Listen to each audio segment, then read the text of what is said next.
안녕하세요. 저는 50대 남자의 평범한 회사원이고 딸을 키우고 있는 딸바보입니다. 제가 장가를 늦게 간 것도 있지만 아이도 늦게 생기는 바람에 힘들게 얻은 소중한 딸이죠. 아직 딸이 15살밖에 되지 않았는데 저는 벌써부터 이런 사랑스러운 딸을 어떻게 시집 보내야 하나 하는 걱정부터 앞서곤 해요. 물론 이런 딸을 낳아준 저희 아내도 많이 사랑하는데 아내가 저보다 7살이나 어리거든요. 그래서 제가 공주처럼 모시고 살고 있어요. 결혼 전에 장모님의 반대가 많이 심하셔서 장모님한테 약속까지 하고 와이프를 데리고 왔어요. 장모님은 자네가 내 딸 데리고 가는 조건으로 나랑 계약하게. 결혼하면 우리 딸이 다니는 직장 그만두게 하고 평생 일 안 하고 살게 하게. 자네 직장 정도면 우리 딸이 굳이 일 안 해도 되지 않나? 하시는데 그때는 무조건 와이프랑 결혼을 해야겠다는 생각에 그렇게 한다고 했어요. 장모님께서 걱정하시는 일 없게 제가 해령이 공주 대접하면서 살겠습니다. 라고요. 그렇게 와이프는 저랑 결혼하고 바로 직장을 그만두었고 집에서 살림만 했어요. 말이 살림만이지 저는 와이프랑 같이 산다는 느낌보다 와이프를 키우는 느낌으로 살았어요. 게다가 시댁은 무서운 사람도 없었기에 시집살이 한 번을 해본 적이 없었죠. 왜냐면 저희 어머니가 일찍 돌아가시면서 아버지만 혼자 남으셨거든요. 그리고 저희 아버지야 제가 워낙 늦게까지 장가를 가지 않고 있으니 장가를 가는 것만 해도 좋아라 하셨어요. 어떤 며느리를 데리고 오든지 너만 좋으면 됐다 하셨던 분이시죠. 그러니 저희 와이프도 시댁 스트레스 없이 속 편하게 살았고요. 부부 사이도 좋아 어디에서나 인꼬부부라는 소리를 많이 들어왔고 제 친구들도 절 보며 맨날 부럽다고 했어요. 와이프가 저보다 7살이나 어리고 와이프 나름 본인 관리를 잘해 그 나이 또래보단 동안이라는 소리를 많이 들었거든요. 근데 문제는 장모님 때문에 몇 번이나 저희 결혼 생활이 좀 흔들렸어요. 장인어른 없이 와이프를 혼자 키우셔서 애지중지하는 건 저도 알겠다만 가끔씩 도를 지나치는 경우가 있었어요. 결혼하고 나서 나중에 알게 된 사실인데 장모님은 젊었을 때 다방에서 일을 하셨대요. 근데 그때 유부남인 남자를 만났고 그때 낳은 게 와이프라고 했어요. 비록 장인어른이 유부남이었지만 진짜로 사랑해서 와이프를 낳은 거라고 하셨죠. 그러면서 장인어른이 부잣집 아들이었다고까지 하더라고요. 장모님은 유부남인 부잣집 남자를 만났던 게 마치 자랑이라는 듯이 자주 그 얘기를 하셨어요. 그러면서도 본인 딸은 임신하는 걸 아주 극구 반대를 했죠. 우리 딸이 임신하고 애 낳으면 몸 망가진다면서 애는 나중에 낳아라 하셨거든요. 그래서 아이를 늦게 가졌던 것도 그 이유 중 하나였어요. 아무튼 저도 8년 만에 딸을 낳아 정말 애지중지하며 키웠죠. 딸을 키울 때는 경제적으로나 정신적으로나 힘들진 않았어요.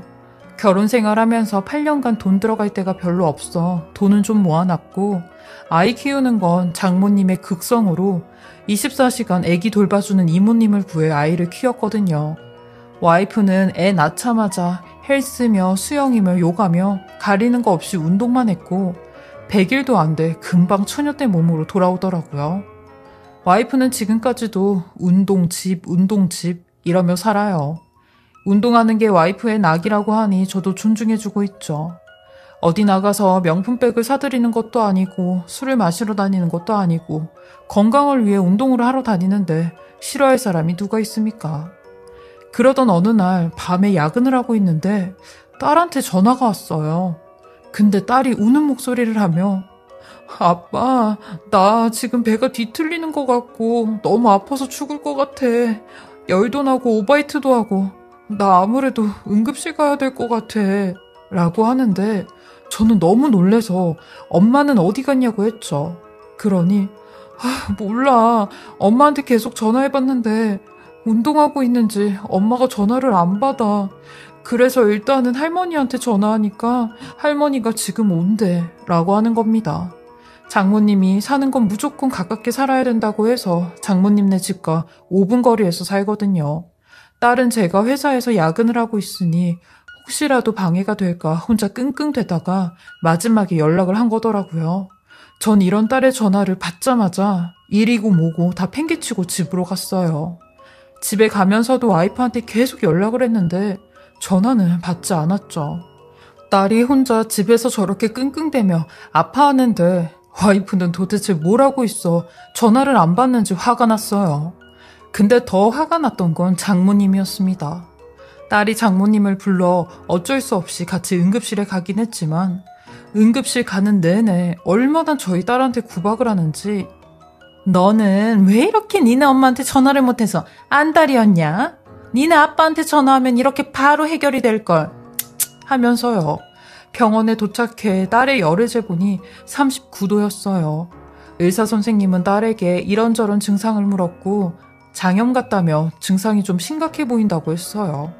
그리고 피검사와 소변검사, 엑스레이 등등 각종 검사를 하니 결과는 역시 장염이었고 세균성 대장염으로 염증 수치가 10배 이상 높다며 입원까지 해야 된다고 하더라고요.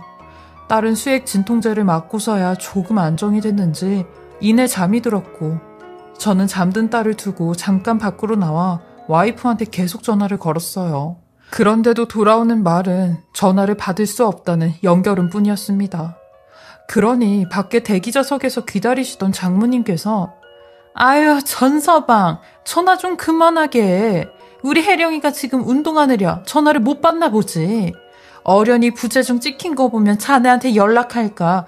뭘 그렇게 대단한 일이라고 촉새처럼 계속 전화를 해대나? 하며 저를 또 타박하기 시작했어요. 저도 듣자 하니 화가 났고 그런 장모님한테 언성을 높이며 아니 3시에 운동 간다고 나간 여자가 지금 10시가 넘었는데도 연락이 없는 게 이게 말이나 되냐고요. 아무리 어머님 딸이라지만 제 딸도 지금 아파서 누워있는데 엄마라는 사람이 도대체 어디서 뭘 하고 있길래 당연히 연락을 해보는 게 맞는 거 아니에요? 라고 성질을 냈어요. 그러니 장모님 어머머 천서방 아주 사람 잡아먹겠네 먹겠어. 내가 뭐 틀린 말 했어? 라며 삿대질을 하는데 그 순간 갑자기 응급실로 어떤 한 괴이한 모습의 남자가 다급하게 뛰어가고 있는 겁니다. 아프다는 소리를 내며 으악으악하고 가는데 그 모습이 얼마나 괴이한지 사람들이 전부 다 그 남자를 쳐다봤어요. 남자는 바지가 엉덩이까지 줄줄 내려왔고 그런 남자의 배에 어떤 여자가 얼굴이 붙어져 있는 겁니다. 아주 민망한 상태로 말이죠. 사람들도 그 두 사람을 보고 다들 수군거리니 그 남자도 창피한지 자기 얼굴을 가린 채 응급실로 들어가더라고요. 저도 그 두 사람이 들어가는 걸 보곤 장모님한테 저는 다시 들어가 볼 테니까요. 제가 애엄마한테 연락하는 거 싫으시면 장모님이 연락 좀 해서 와이프 보고 빨리 병원으로 좀 오라고 해주세요. 지금 당신 딸 입원하게 생겼다고요. 하며 들어갔어요. 그리고 딸이 누워있는 베드로 가는데 그 괴이한 중년 남자와 그 남자 배에 얼굴이 붙은 여자가 저희 딸 옆 베드에서 발을 동동거리며 있더라고요. 응급실에 있던 의료진들도 도대체 어떻게 된 일이냐고 놀래서 물어보니 남자는 민망한 듯 우물쭈물 거리다가 말을 꺼냈죠. 오일이라고 부은 게 잘못 집어지는 바람에 따로 담아둔 강력 접착제를 부었고 그 바람에 여자의 얼굴이 붙어버렸다는 겁니다. 얼굴이 붙은 여자는 입까지 붙었는지 어눌한 말투로 지금 목이 꺾일 것 같아요. 빨리 좀 이것 좀 떼어주세요. 라고 하는데 의료진도 일단은 접착제부터 제거를 하자며 커튼을 쳤어요. 그리고 커튼 뒤로 보이는 그 여자의 치마를 봤는데 그 치마 어디선가 낯이 익숙한 옷이었어요. 호피 무늬가 그려진 분홍색의 치마였는데 저희 와이프가 가지고 있는 옷이랑 같은 치마였죠.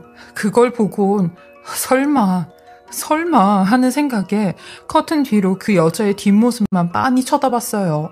그러더니 갑자기 옆에서 익숙한 벨소리가 들려오는데 그 남자가 자기야, 이제는 자기 엄마한테 전화 온다. 아니 아까부터 자기 딸이랑 어떤 사람한테도 계속 전화 오더니 이젠 자기 엄마한테 와 라고 하니 그 여자가 스피커라고 하는 겁니다.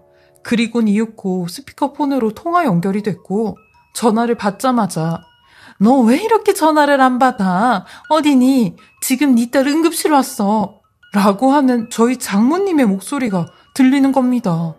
그 얼굴이 붙은 여자는 바로 저희 와이프였고 그 목소리를 듣고 있는데 머리까지 핑해졌어요.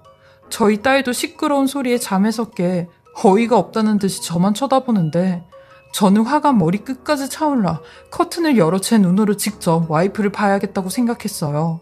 그리고 커튼을 여니 그 남자와 와이프의 얼굴을 떼고 있는 의료진들이 왜 그러시냐고 하는 겁니다. 저는 그 사람들에게 제가 이 여자 보호자거든요 하며 와이프의 팔을 잡았고 야 김혜령 당신 지금 뭐 하는 거야? 라고 소리를 쳤어요. 그러니 와이프는 붙여진 접착제 때문에 고개도 못 들고 누구세요? 라고만 하는데 그 말에 더 열이 받아 뭐? 누구세요? 네 남편 전영식이다. 너 대체 이 남자랑 뭔 짓거리 하다가 얼굴까지 붙어버렸냐? 라고 했어요. 그러니 의료진들은 저를 말리며 일단은 진정하시고 잠깐 나가 계시라며 커튼 밖으로 내쫓았어요. 딸도 아픈 몸을 일으키며 저기 저러고 있는 여자가 우리 엄마야? 라며 얼굴까지 새빨개지는데 저는 이런 모습을 장모님도 봐야 된다고 생각이 들어 밖에 있는 장모님을 모시고 왔고 당신 딸이 아까 그 괴이한 남자랑 붙어 있었던 여자였다고 했어요. 그러니 장모님은 펄쩍펄쩍 뛰며 지금 그게 무슨 소리냐고 내 딸이 왜 외간 남자랑 그러고 있냐며 자네 지금 무슨 미친 소리를 하고 있냐고 소리를 지르는 겁니다. 저도 그런 장모님한테 그럼 이따가 장모님 눈으로 직접 보세요 라고 했어요. 그리고 얼마나 지났을까요? 그 남자의 배에서 접착제가 떨어졌다는 소리가 들려왔고 저는 의료진이 나가자마자 커튼을 있는 대로 제쳐 고개를 숙이고 있는 와이프의 얼굴을 장모님한테 보여줬어요. 그러니 와이프는 제 앞으로 오더니 여보 있잖아. 그게 말이야. 내가 다 설명할게 라고 하며 제 팔을 붙잡기 시작하는데 저는 와이프의 손을 뿌리치며 이건 누가 봐도 설명이 안 되는 거 아니야? 당신 여태까지 운동 간다고 나가서 밖에서 이딴 짓 하고 다녔어? 그리고 하다 이런 꼴로 응급실까지 와? 하며 소리를 치니 와이프는 울면서 당신이 생각하는 그런 게 아니라고 하는데 저희 장모님도 저를 말리며 아유 천서방이 생각하는 거 그런 거 아닌 것 같은데 진정 좀 해. 우리 딸 알잖아. 착하고 천서방밖에 모르는 거 라며 그 중년 남자를 향해 당신이 우리 순진한 딸 꼬신 거야? 우리 딸이 착하고 그러니까 당신이 사탕 발림으로 우리 딸 꼬신 거 아니냐고 라고 하니 그 남자도 억울해하며 아니 할머니 꼬시긴 누가 꼬셨다고 해요. 이 여자 헬스장에서 남자라는 남자는 다 꼬시고 다녀서 불려우로 얼마나 유명한지 알아요? 그리고 나는 억울하다고요. 내가 이혼했다고 하니까 이 여자도 자기 애 딸린 이혼녀라고 지금은 엄마랑 같이 산다고 했단 말이에요. 이거 완전히 독박 쓸 뻔했네. 내가 이 여자랑 대화한 증거도 다 보여줄 수 있다고요. 하며 저한테도 자기는 정말로 유부녀인지도 모르고 만났던 거라며 증거들 다 보여줄 수 있다고 소송만은 하지 말라고 하는 겁니다. 저희 딸도 와이프한테 엄마 더럽다며 나는 혼자 아파서 집에서 떼굴떼굴 구르고 있는데 엄마는 저 아저씨랑 그러고 있었냐며 숨이 넘어갈 듯이 울더라고요. 와이프도 그런 딸을 붙잡으며 아니라고 수빈이가 오해하는 거라고 하더라고요. 병원에선 소란스러운 저희를 다 밖으로 내쫓았고 장모님은 일단 전서방은 진정하고 있으라며 와이프를 데리고 저쪽으로 가는데 그 남자는 계속 증거 보여주겠다며 손까지 벌벌 떨면서 핸드폰을 보여주는데 제가 이런 말씀 드리기는 정말 염치 없지만 정말로 그쪽 아내분이 먼저 저한테 추파를 던졌어요. 그리고 저 여자 우리 헬스장에서 엄청 유명한 여자예요. 헬스장 다닌 지 몇 년 만에 중년 남자들은 거의 다 만나고 다녔다고 해도 과언이 아니라고요. 라는데 일단은 그 남자의 번호를 알아냈고 장모님과 와이프가 얘기하는 곳을 따라가 무슨 얘기를 하는지 들었어요. 장모님은 와이프의 팔을 찰싹찰싹 때리며 그러게 이거사 내가 들키지 않게 조심히 좀 다니랬잖아. 여태까지 잘만 다니다가 이렇게 들켜버리면 어떡해. 이건 완전히 빼도 박도 못하는 광경인데 너 천서방이 이혼 얘기하면 어쩔 거야 라고 하는 겁니다. 아니 그럼 지금 저 말이 장모님은 와이프가 저러고 다닌 걸 진작에 알고 있었다는 거잖아요. 저는 거기서 완전히 이성의 끈을 놓아버렸고 와이프랑 장모님한테 당신네들은 쓰레기도 못한 인간들이라며 아주 빈털터리로 쫓겨날 준비하라고 난리를 쳤어요. 와이프도 무릎을 꿇으며 수빈 아빠, 내가 진짜로 죽을 죄를 졌어.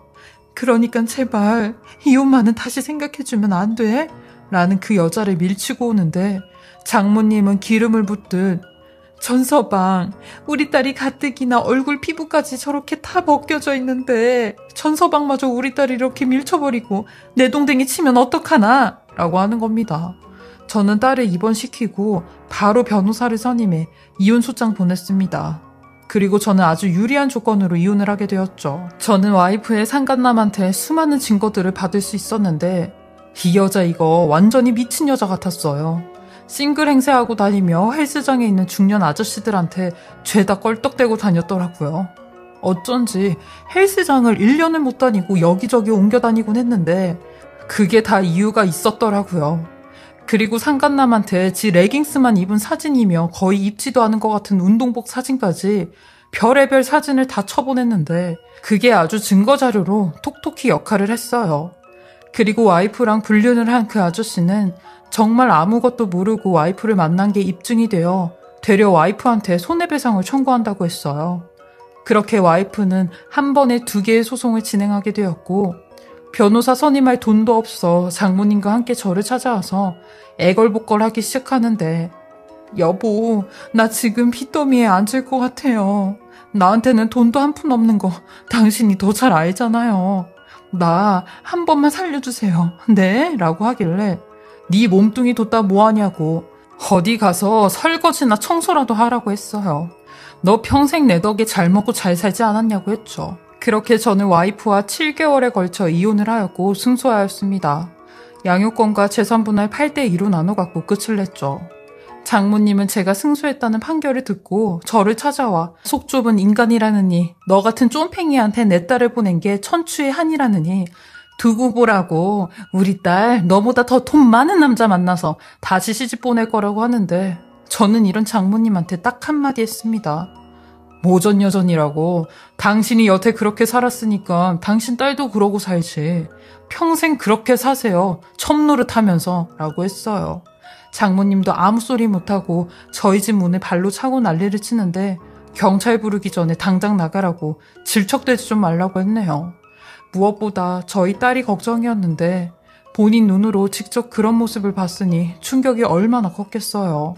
저는 그런 딸을 위해 다친 마음을 위로해주고 엄마의 빈자리가 느껴지지 않게 최선을 다해 노력하고 있는 중입니다. 지금은 이혼한 지 1년 조금 넘었는데요. 다행히 딸도 제 노력하는 모습에 저를 잘 따라주며 되려 저한테 요즘엔 잔소리를 하곤 해요. 너무 고맙게 잘 커주고 있더라고요. 가끔씩 와이프는 딸 핑계를 대며 저한테 새벽에 전화도 오고 문자도 오곤 하는데 거래처랑 회사 때문에 번호는 바꾸지 못하고 차단시켜버리고 있습니다. 여태까지 제 기가 막히고 황당한 이야기 들어주신 모든 분들에게 감사드리며 요즘 같은 때 건강 조심하시고 편안한 일들만 있으시길 바라겠습니다. 지금까지 커피앤톡이었습니다. 오늘도 제 채널을 봐주셔서 감사합니다. 저는 다음 영상으로 또 찾아뵙겠습니다.